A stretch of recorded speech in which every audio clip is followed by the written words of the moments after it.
Hello, and welcome to this Remote Teach Meet recording on the topic of remote teaching. During this video, you will hear about 5 different online platforms currently being used by schools across the WCTSP to deliver lessons. If you or your school are exploring the possibility of delivering your own lessons remotely, we hope the tips and considerations mentioned in this recording will prove useful. By no means do we claim to have all of the answers. We do hope that by sharing this recording, we will save time for those of you thinking about your own online delivery. But the options presented during this recording should not just be viewed as possible solutions to the current restrictions we face. We hope that in months and perhaps even years to come, we can all learn from this experience, and the tools discussed are seen as alternative ways we could deliver extracurricular activities, intervention sessions, clubs, and staff CPD.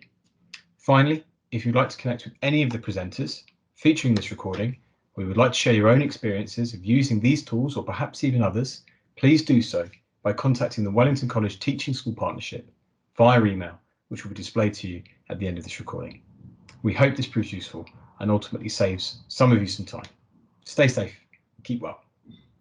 Okay, so I'm going to try and talk through a lesson that we're going to deliver via Teams. This is going to be a chemistry lesson to a Year 11 class that are just bridging the gap between GCSE and either A-level or IB higher level. I've got my computer set up. I've got the students are going to join a Microsoft Teams meeting. I've got one of the students who's in Hong Kong, and she said it's a bit late in Hong Kong, so I'm going to record the meeting and she's going to be able to watch that online later. The students also use OneNote a lot to complete their work, so hopefully during the lesson they will be able to complete their work on OneNote, and I'll be able to see what they're doing online as well. So I'm just waiting for them to join. Okay, let's get going. I know Kate isn't joining us. It's a bit late in Hong Kong, but I think Lockie should be there soon. So what I want to do is start off by looking at some of the tasks that you did for prep. I'm going to mark the empirical formula past paper questions myself. Yeah, which is 0.01, and they're both 0.01 moles. So we know that they're a ratio of 1:1, so there isn't like multiple of them. Yeah,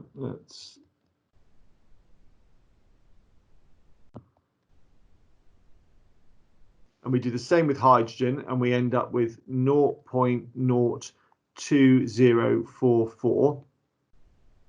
And then you take that away from menthol. So okay, so the mass of oxygen must be that's subtracted from this number at the top, which is 0.01661, and the moles of oxygen is equal to 0.0001. Now, there's a really common thing here that people see this number and this number and they treat it the same. But of course, one is 10 times bigger than the other. Freddie, what did you do? Did you get anywhere with this? I didn't get it, sir. Have you done any of it? I did attempt it. I spent about 15 minutes on it, but I didn't really understand. Okay, well, you've had a go at the first one. So can everyone see Fred's answer to the first one? So how do you go about doing a dot and cross diagram for a carbide ion, C2, 2 minus? So I saw, so C2, so I drew 2 C's, and then dot cross is the dot cross, so that's that. And then for the 2 minus part, am I right, sir, with that, or is that? Well, I want you to talk through why you did it. I'm just going to colour it in so people can see. How many electrons does carbon normally bring to a dot and cross diagram? Normally 4, isn't it? Yeah. And why have you done 5 dots and 5 crosses? Because it had the -2, then if it's 4 on each side, okay, then that would make 5. So what do the rest of you think? So for this as an iron with a 2- charge, does this look right or does this look wrong to you? That's Elodie, right, what isn't do you it? think? Yeah, that's what I got. I think That it's looks right. right. That's what I got. These are the questions that I'd like you to do. So I'd like you to start by doing questions 7 and 8. There's another worked example above you here of how they've done it with tin chloride. So have a go at questions 7 and 8. And then if you finish those and you're waiting before I sort of bring you back again, you can obviously do 9, 10, 11 and 12. So I'm going to give you about 10 minutes. No, a bit less than that. Let's say 8 minutes to have a go at those 2 questions. And then we'll come back and discuss them. Obviously, I'll stay on the call. So if you want to ask any questions, then do let me know. Otherwise, we'll be back at 12:06. Okay, off you go. Okay, so the students now are going to go off and do that bit of work for 8 minutes. So I can now have a look at their OneNotes and have a see at how they're getting on. So let's have a look and see. How did you get on, Mark?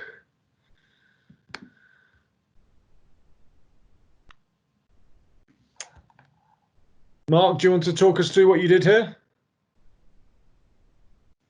Yeah, sure. Question 7. Yep. I mean, obviously it says 4.92 4.92 grams minus 2.4 grams of the anhydrous salt gives us 2.52 grams of water. Yep. Then you find the MR of magnesium sulfate and then divide the mass of magnesium sulfate 2.4 by 120 over here, which gives you 0.02. And then do the same with the water, but with the MR of water, which means 2.52 grams divided by 18, which is 0.14. Then the ratio of 0.02 and 0.14 is 1:7.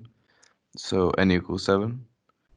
Okay, what would you do here if it came out to 1 to 6.85? Round it to 7. So it's really important here that n is always a whole number. So this is where you can do a little bit more rounding than perhaps you might do on another calculation. This is experimentally determined data, so there may be a little bit of some sort of rough edges there. So if you get a number that's close to a whole number, then that's where you can round it. If it's miles away from a whole number, then that's a point where we wouldn't round it just yet. We would look at our calculations and think, what have we done wrong? I'll stay on the call if any of you've got any final questions, but other than that, have a lovely day and I will speak to you next time. Thanks, sir. Okay, bye. Thank you, sir. Thank you. Thanks a lot. And they're all gone. So that was a sort of a challenging lesson for them. What we're trying to do is to try and make sure that they can continue to work in their normal fashion by using OneNote, whilst also taking advantage of the communication we can do via Teams. So we're using those 2 platforms in parallel. It's not perfect. Sometimes it relies on their internet connection to be able to keep their OneNote updated whilst also streaming a video call, and so some of their work was taking a couple of minutes to upload rather than a few seconds that it normally would. But hopefully I can still see the work they're doing. They can still be working in their normal fashion, even though they're a long way away. Thanks very much. Hi, my name is Sarah Janowski. I'm an English teacher at Wellington College, and I'm just going to talk to you today about my experience with Teams and a couple of things that I found work really well. I'll show some videos and hopefully it's helpful. Okay, so I'm going to share my PowerPoint. This is about kind of 5 quick ways that I use Microsoft Teams in English. I do hope it's helpful. And if there's any questions, I'm sure that you can pass them on to Paul Jennings about this. And any ideas, feel free to swing them back my way as well. So the first thing I've really noticed that helps is trying to have as clear instructions as possible and or scaffolding. So making sure that questions are really clear And if in a lesson you decide to ask a further question, just typing that in the side chat really seems to help students just to understand where they're going.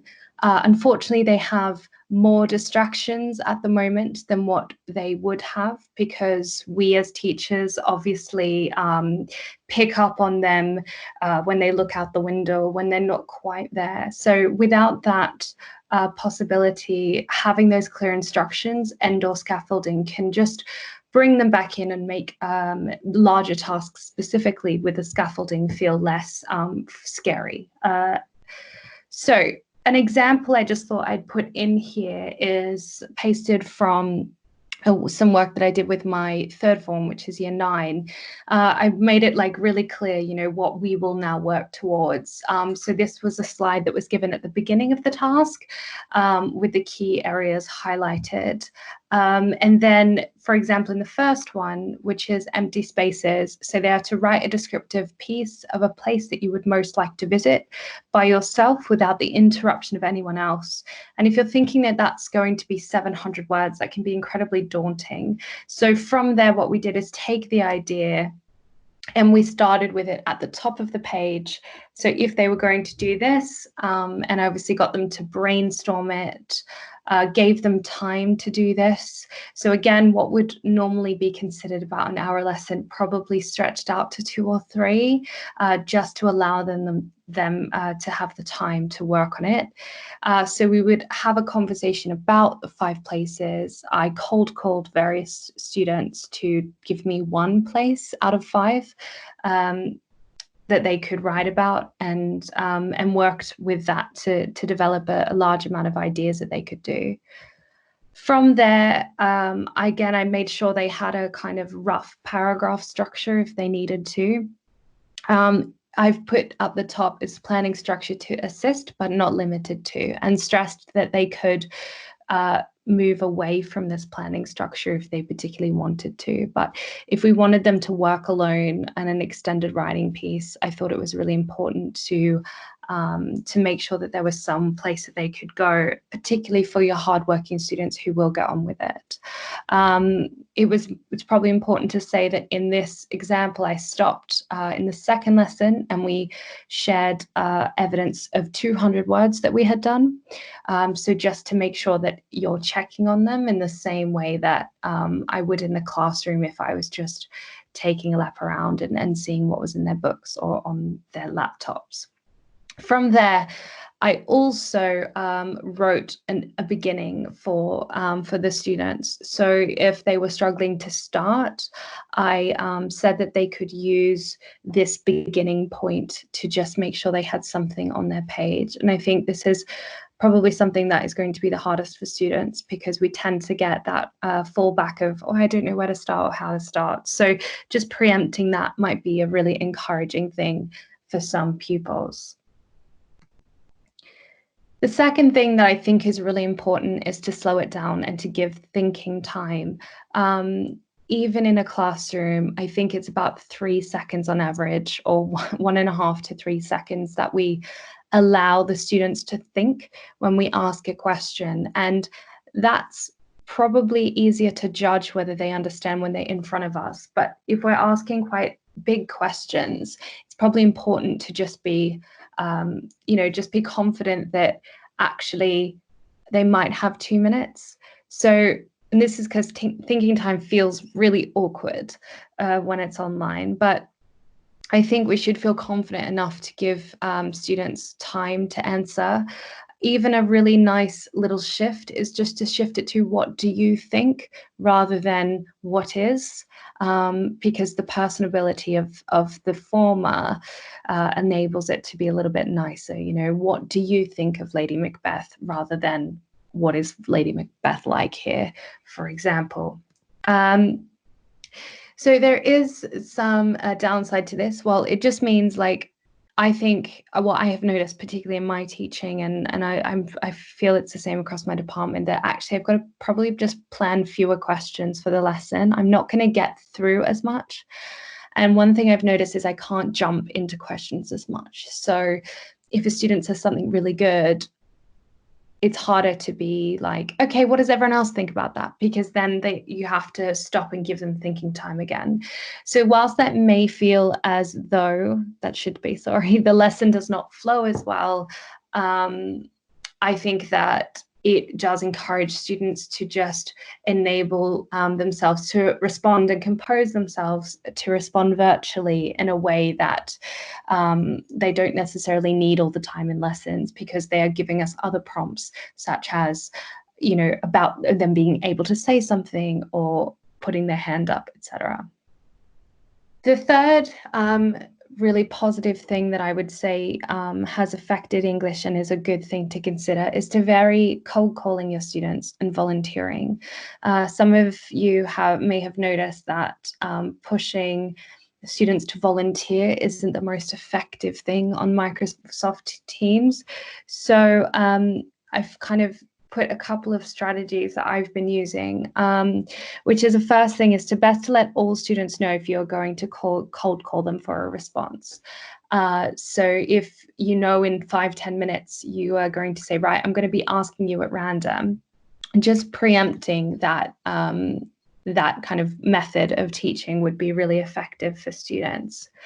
The second thing is you might want to let even more vulnerable students know when you are calling them for responses in advance. So if I've got a particularly quiet student who I know that talking virtually would make them uncomfortable, I will say something like, Luke, I'm going to ask you in 5 minutes to share your response.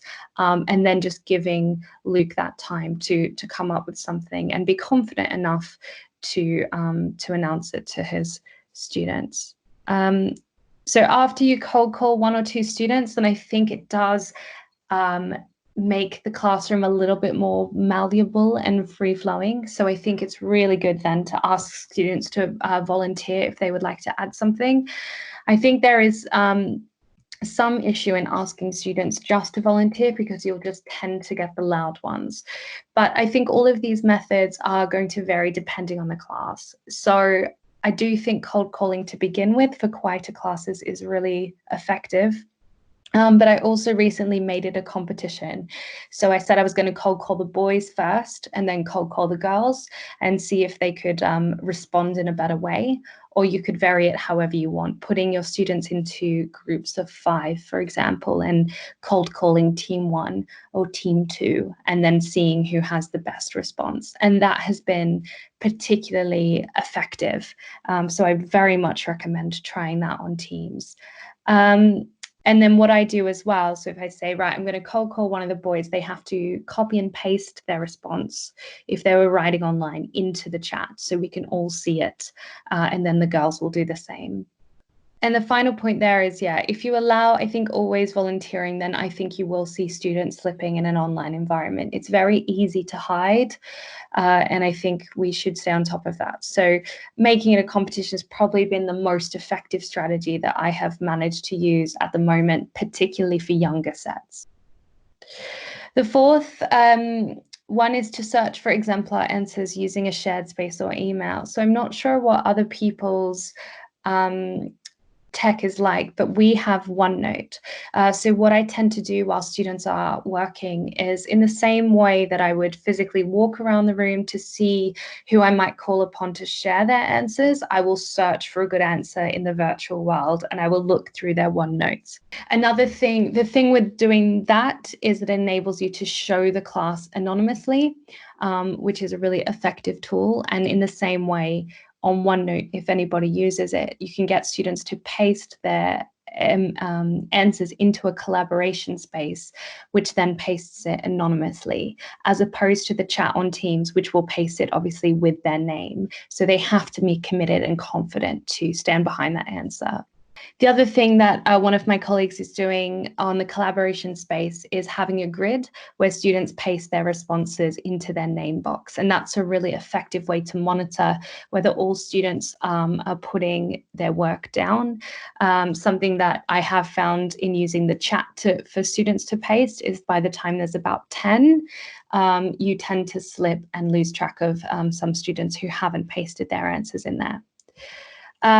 I'm not sure if you do use OneNote. So if you don't, I thought another way that this could happen is by getting students to email you if they wanted to remain anonymous. And in which case, then you could say, I've had this email from a brilliant student. Here is their response. I'm going to paste it into the chat now. Let's talk about why this is good. And I think that's a really effective teaching tool as well. The collaboration space back in OneNote is really great for that. So I've had a lot of students paste in their work, and I've highlighted 3, and we've each discussed what the positives of the ones that I've highlighted and how that student could improve. So there could be another method of a shared space that you could think about, which would just get students perhaps sending you their work that you can share in a way that you would with a visualizer, but enables it to be a little bit more anonymous. And so I think, I'm not sure what other methods we have available to you in your schools, but it might be worth thinking about doing something like that. And finally, my most favorite one is I actually think the chat in the Microsoft Teams is a great tool. So I use it as a sort of hands-up tool. So the way I do that is I get students to put a particular emoticon in the side if they have something to say. Obviously, I would ask something with thinking time so that they can formulate their responses and be confident enough to put it in the chat. One other thing I've done, and I will show an example of this, I've encouraged students to respond to each other's answers. So if a student is talking, then I get them to either like or anger the comment, so we can start a really good debate. So as students are writing things on the side of the chat, if I've asked them a question, it's always a great little feedback tool. You know, well done, Anna, what you've said there is really interesting. Can anyone else add on, or does anyone else agree?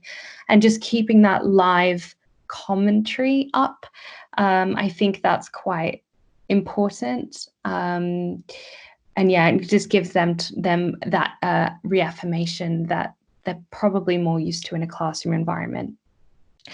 And another thing, though, I would say, in having done this a few times, again, you might get 10 to 12 or 15 comments by your brilliant students, and then your other 7 or 10 that sit quietly might slip under the radar. So you might want to count it down to paste into the side so that those students can't ignore the task or can't just copy some things that their classmates have said. So here is an example of the emoji that I like to use in the chat when students have an idea.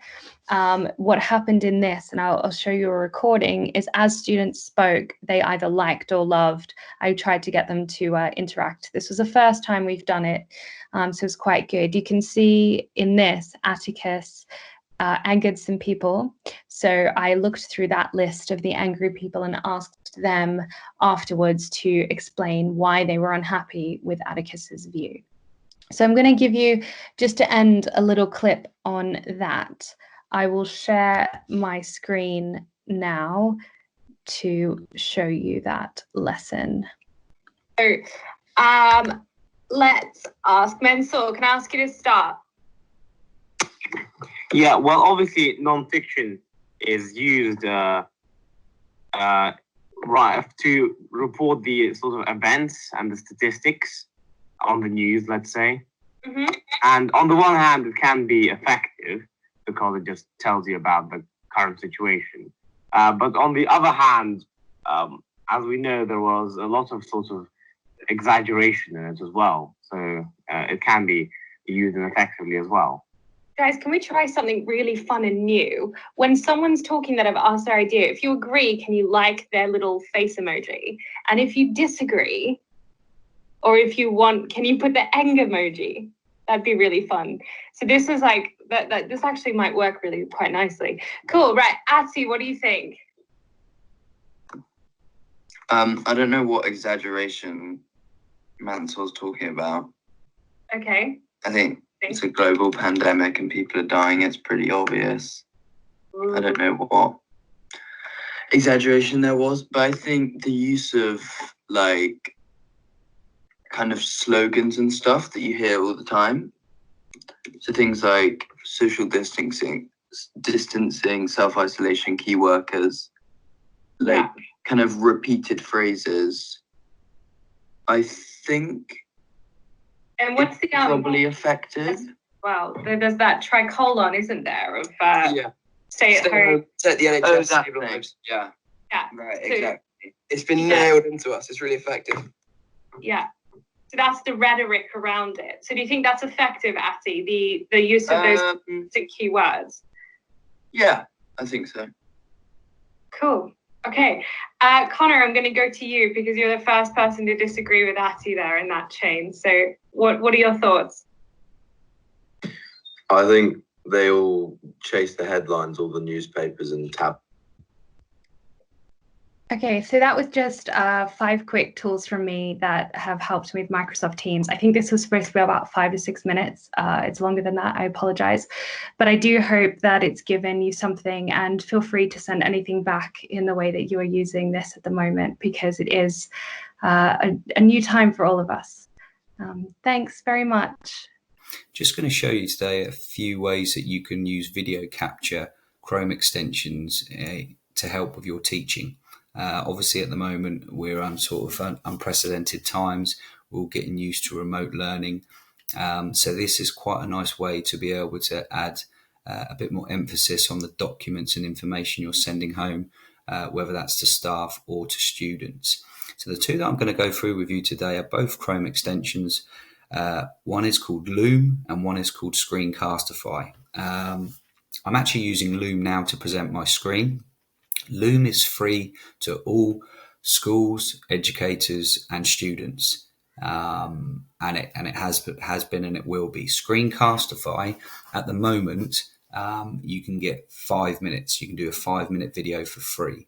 But at the moment, because of obviously what we're going through, if you go to upgrade Screencastify, it will say that there's a price there of $29. If you type in the code cast_COVID, it then allows you to be able to record your screen for as long as you like.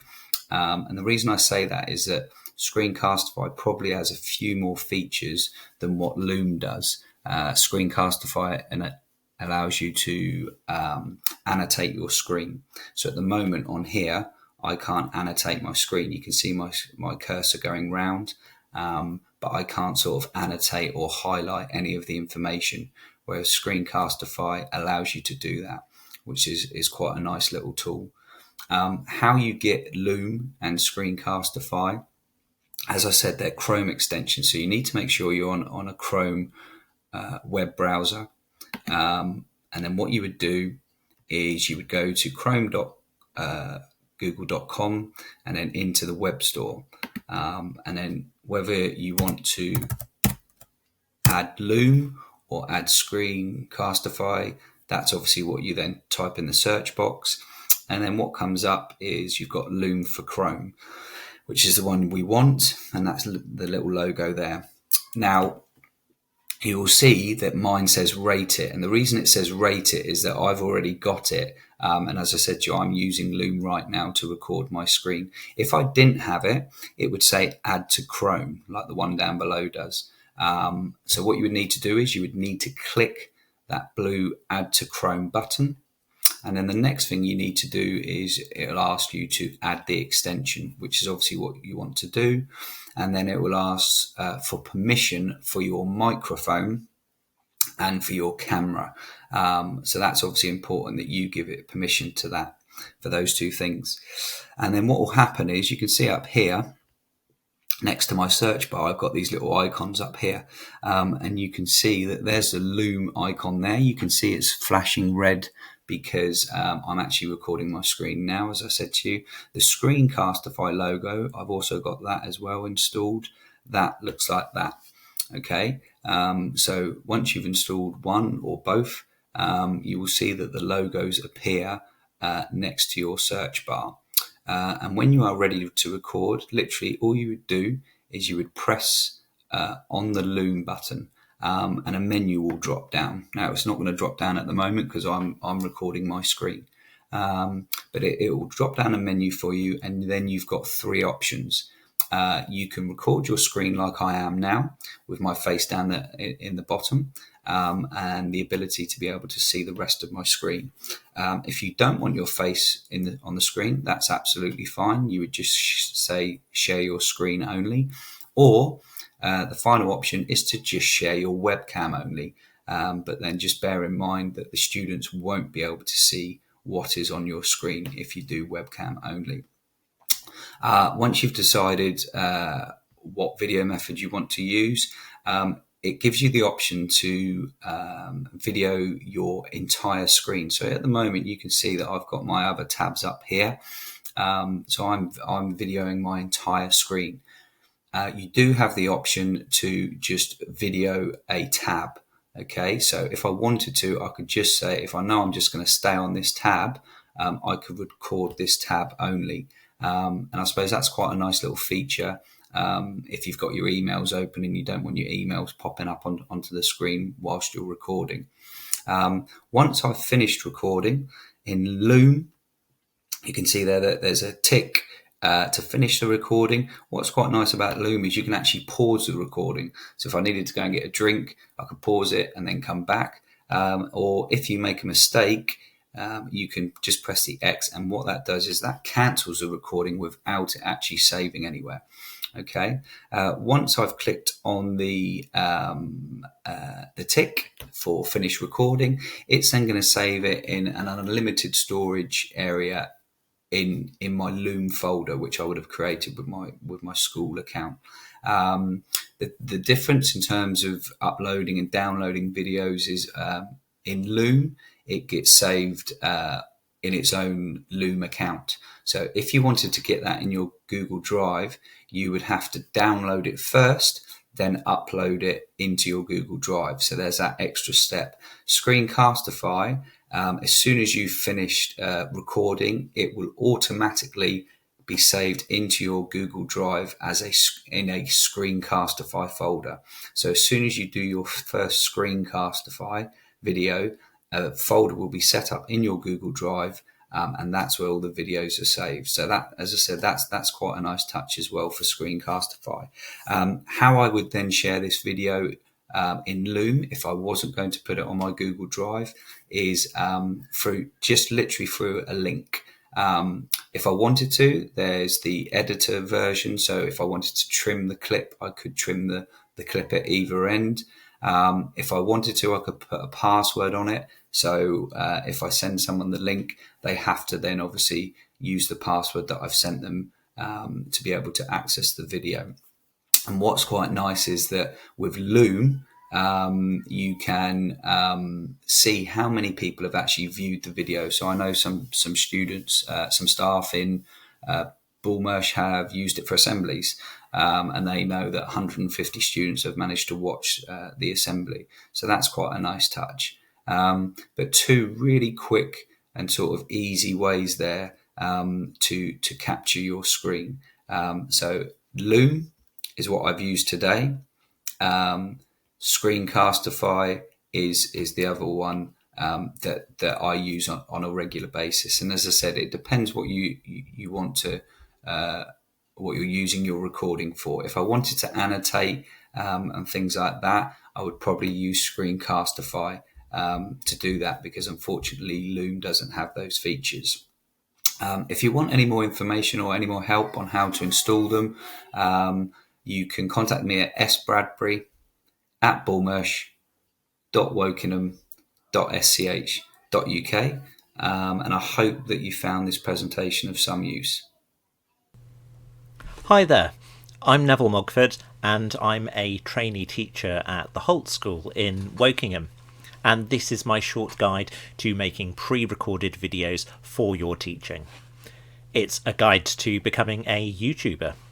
Now, I'm not an expert video maker by any stretch of the imagination, but I have used videos in my lessons before, both when I'm teaching in the classroom and now when teaching remotely, and I've always found them really, really useful. There are three basic stages that we're going to cover today. These are recording, editing, and uploading videos. The first thing you need to decide is what you're going to record your videos on.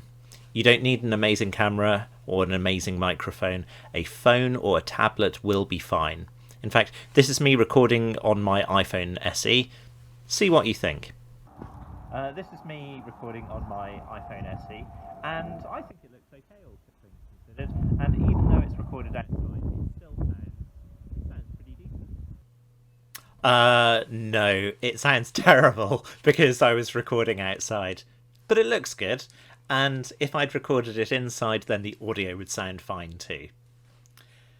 If you do use a phone or tablet, you will always get better quality video using the front-facing camera than when using the selfie camera. Also try to record in landscape rather than portrait. Another camera that you can use is a webcam.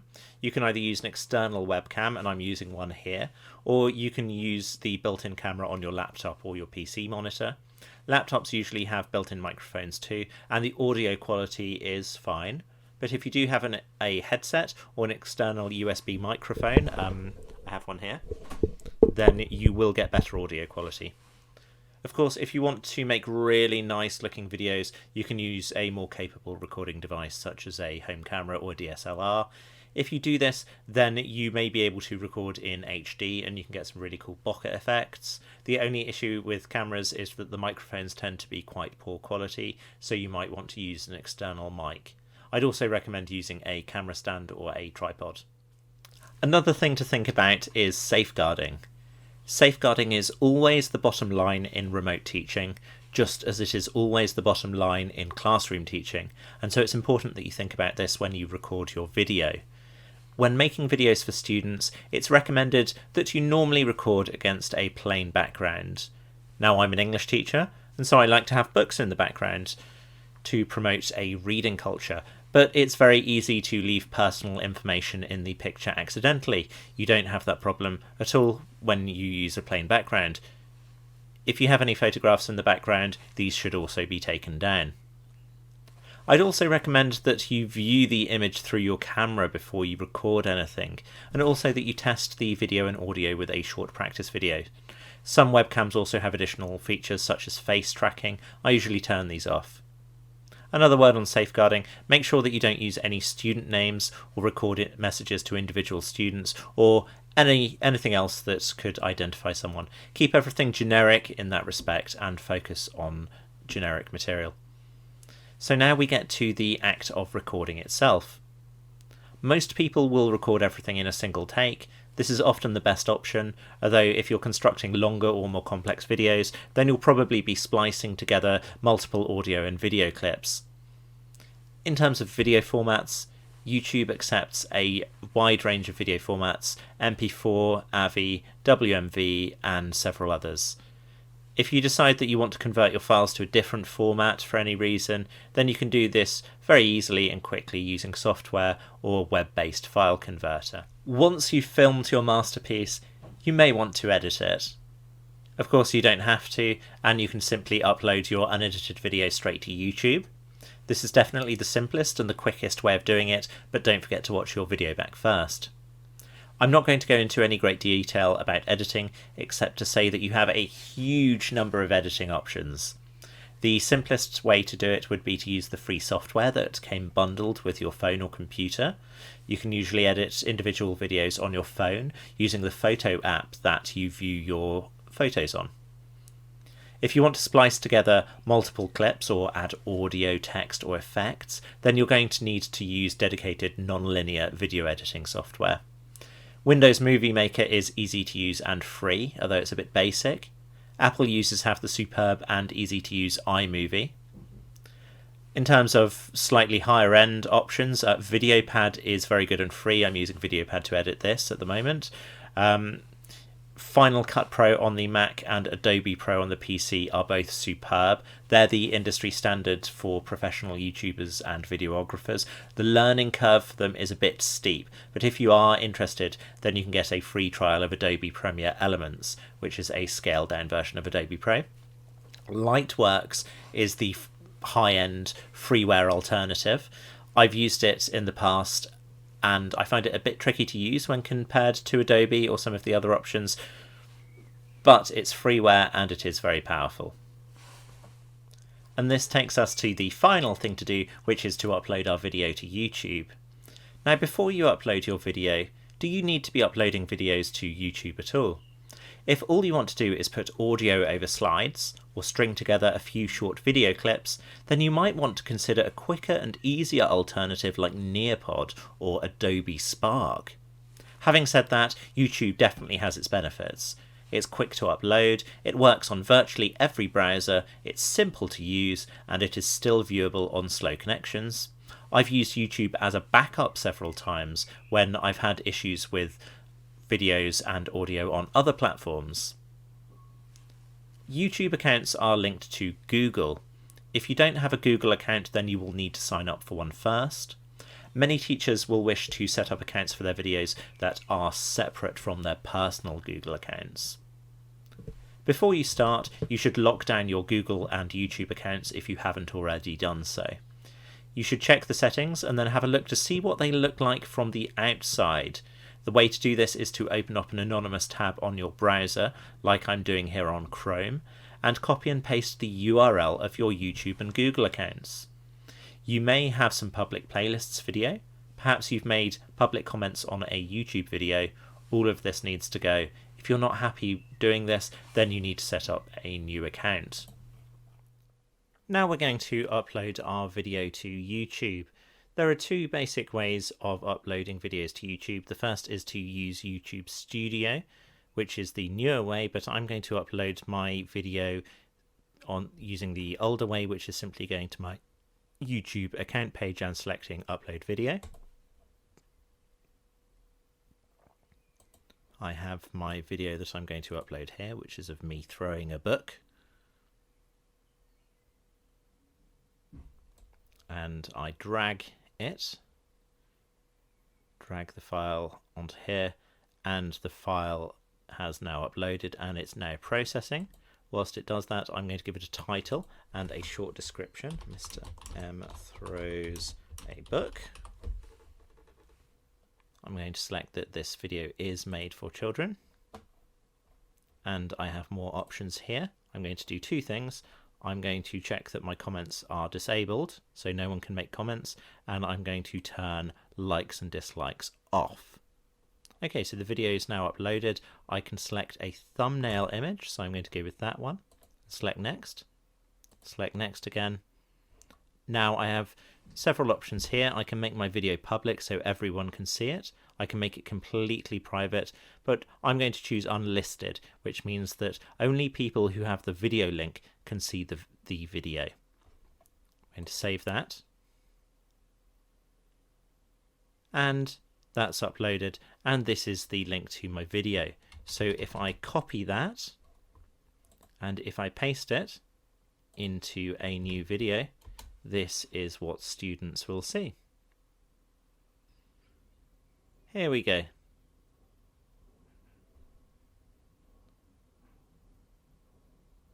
There's my video uploaded. And this brings me to the end of my video. Using videos in your teaching can be extremely effective.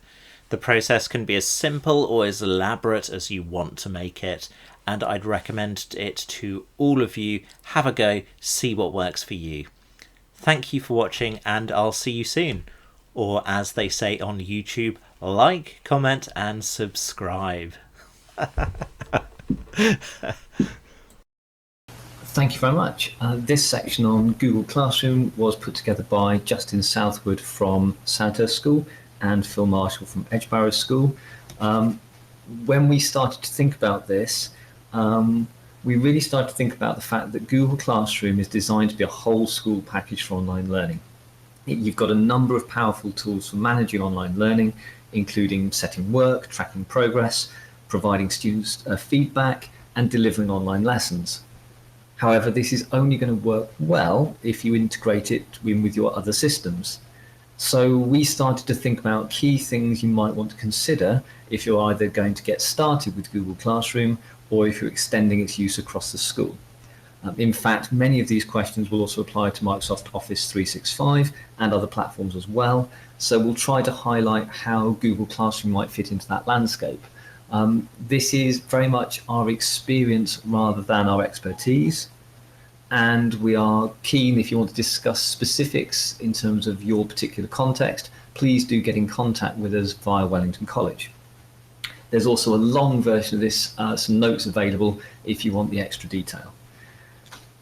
So 10 quick questions. How does what we do now carry forward into the future? If you're going to spend time setting up systems, building working habits with students and staff and parents, how are you going to do that so that you're not creating work for yourself and whatever you do now is reusable in September?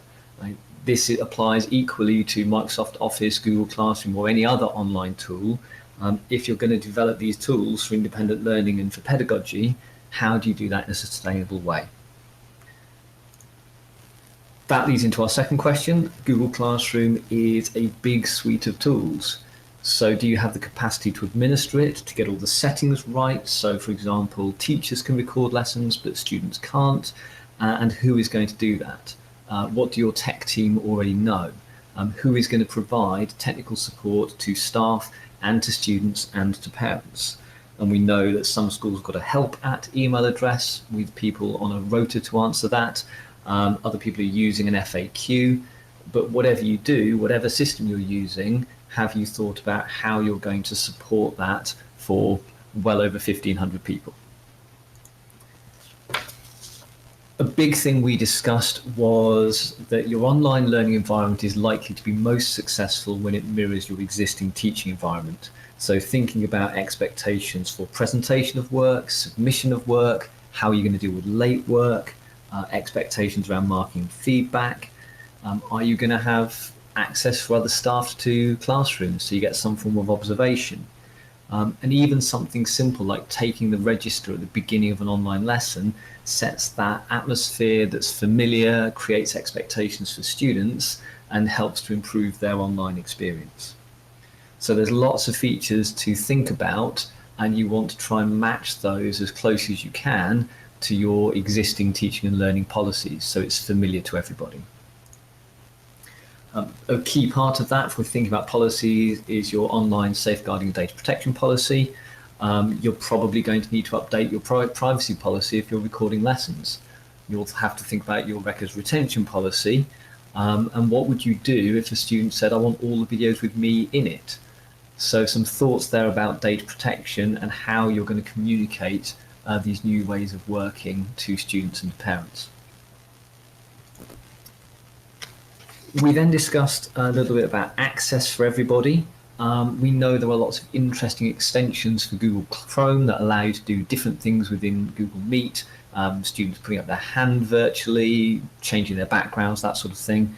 And we very much thought about, while these are nice ideas, actually we want access for everybody, so we want tools that will work everywhere. Google Classroom works in any web browser, and there are apps for both Android and iOS. Google Meet will similarly work on both Android and iOS and in your web browser, and you can do a lot with just the video, the shared screen, and the live chat. You don't need many other tools, and the fewer tools you use, the better the access people are going to have.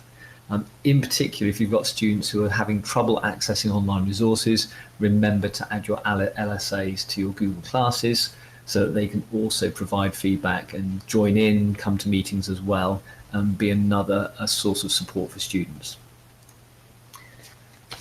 There is so much to do within Google Classroom that you want to keep things simple, making Google Classroom your single point of contact. So even if you've got other online textbooks, students start by going to Google Classroom, then follow links. When they upload work, they do it in a similar way across all their subjects. Even things like starting Google Meets from within a class, and that will help you with your security. Part of keeping things simple as well, make sure you're using Google Docs and Google Drive. You can automatically convert Word docs to Google Docs so that students can open them directly from Google Classroom without having to download or do anything else. If you use Google Docs, then you can speed up your feedback, you can scroll through assignments really quickly without any downloading, you can comment and edit directly in the work, and all of these things will help to streamline the experience for staff and for students. That will lead into thinking about your workflow for your staff. How are they going to upload work and manage it? How are they going to record feedback? And there's lots of different things you can do, recording feedback using Google Meet to record video or audio, using self-marking Google Forms. There is so much to talk about. We couldn't possibly do it in 5 to 6 minutes.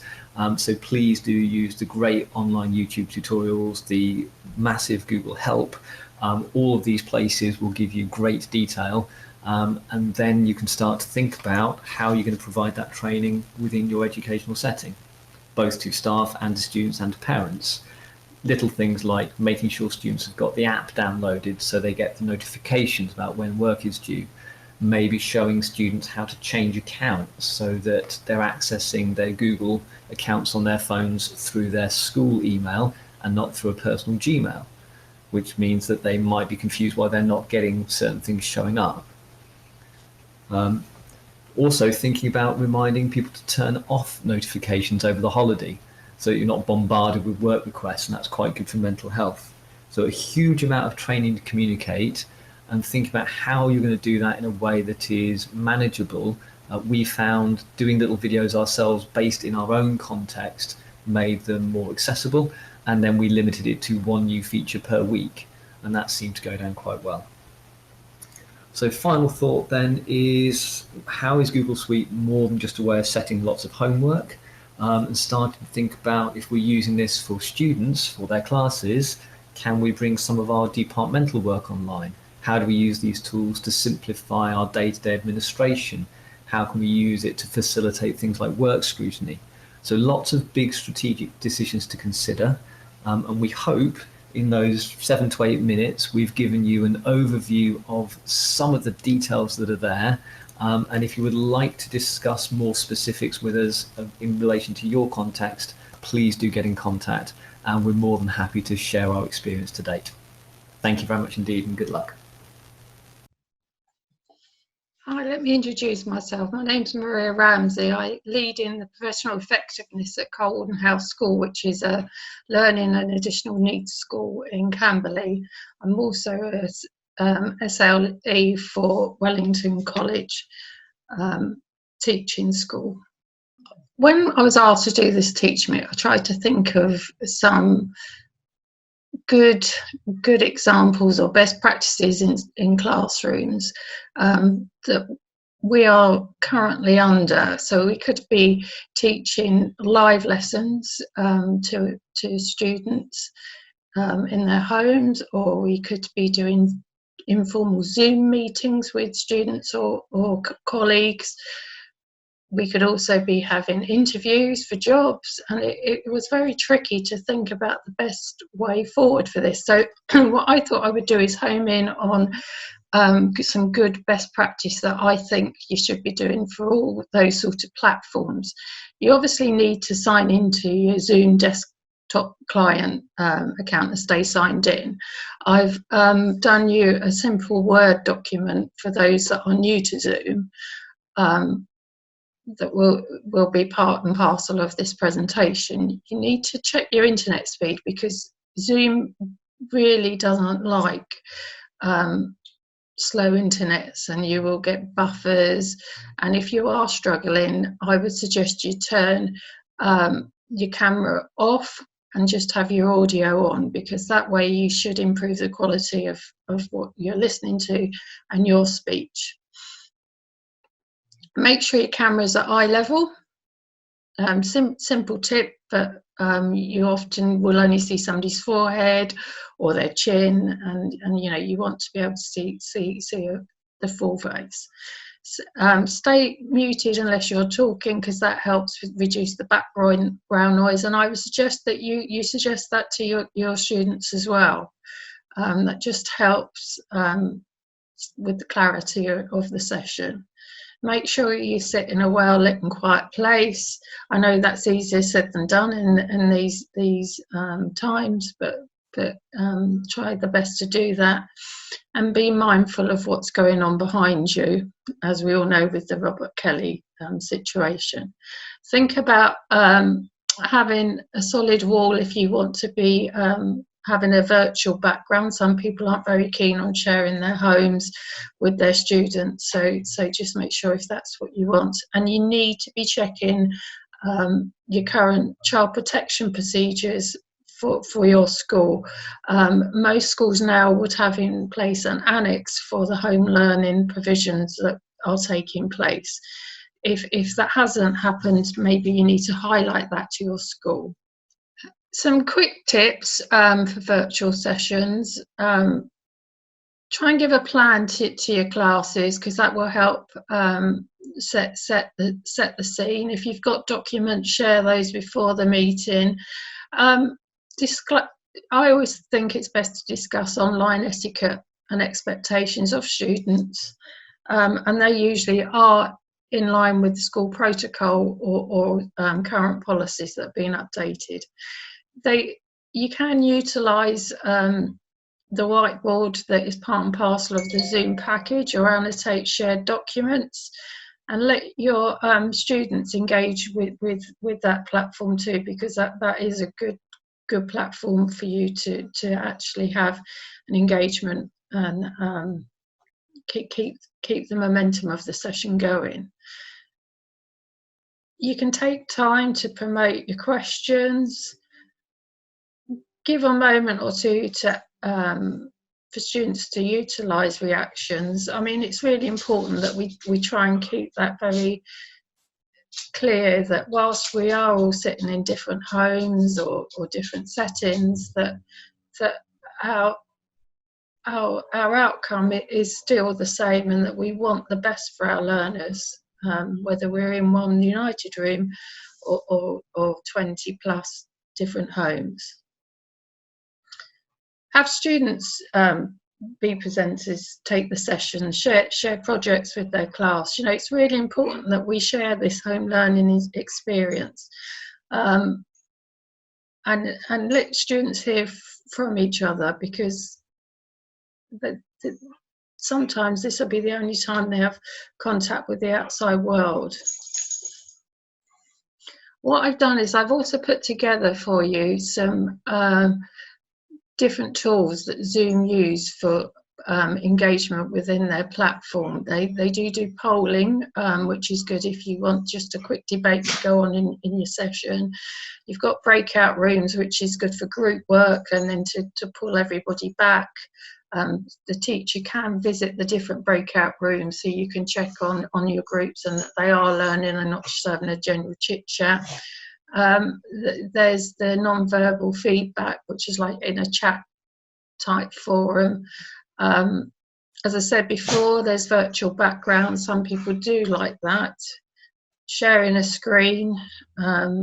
It's important sometimes to share your screen, like I am doing today, with a PowerPoint or a presentation, where you can annotate notes. As I said before, there's a whiteboard and a transcription of meetings. There are some issues around Zoom. Fundamentally, it's a good platform for schools that are struggling with the financial constraints of this situation, and it is a free platform, and it does offer the good resources, but it was designed for short business meetings, and at present you have to keep signing in every 40 minutes, which unless you buy into the package can become onerous if you've got long sessions ahead of you. There are issues around whether Zoom is GDPR compliant. The protection of private information is fundamental for all schools, and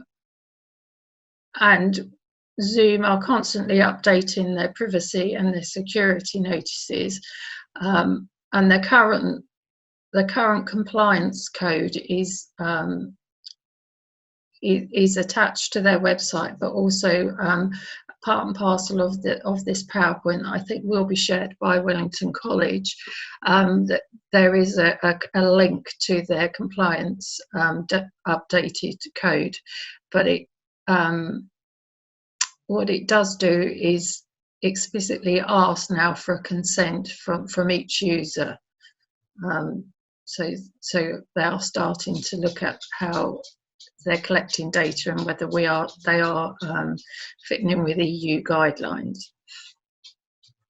What does Zoom do with the data that they've collected? Well, according to the company's privacy policy, Zoom collects reams of data on you, including your name, physical address, email address, phone number, job title, and employer. And if you don't have an account with Zoom, it will collect and keep data on the devices which you are using and your IP address. So just be warned of that still is happening, because they fall under US privacy laws, which are very different from Europe and the UK's.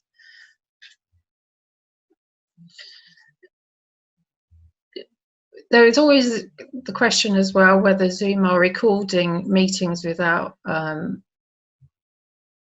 the attendees' consent. And it says that Zoom videos are not recorded by default, but call hosts can record them and save to Zoom servers or their own computers without participants' consent. So participants do receive a notification when the host starts to record. The issue around this is, especially if you're having a staff meeting, if you're not aware that something is being recorded, you need to, there could be issues around GDPR and also saving of data. So you need to be very explicit with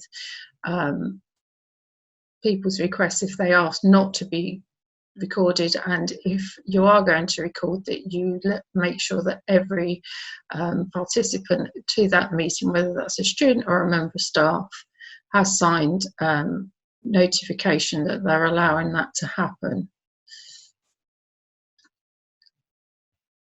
There is an interesting link that I've also put with this PowerPoint slide that's from the Washington Post, that's been where Zoom's data has been compromised and lots of information was leaked to the open web through video calls and meetings. So be mindful if any recording is taking place where that information is shared. Is Zoom monitored? Zoom currently says that it does not monitor, access or use the recordings or transcripts that a meeting host or Zoom phone customer may choose to store in Zoom's iCloud, unless he or she requests for them to do so. And again, it's a very grey area, because Zoom is an American company. They do use American laws for their privacy, and they do shelter behind them. They are very different. We need to be very mindful of that. And some schools, for that reason, have chosen not to use Zoom and are using other platforms. Presently, our school are using Zoom, but are looking to the future and will probably at some point switch to another platform. Thank you for taking your time to listen. My email address and Twitter handle is at the end, and please feel free to send me any other questions you may have around Zoom or anything that I can help you with. Thank you very much for listening.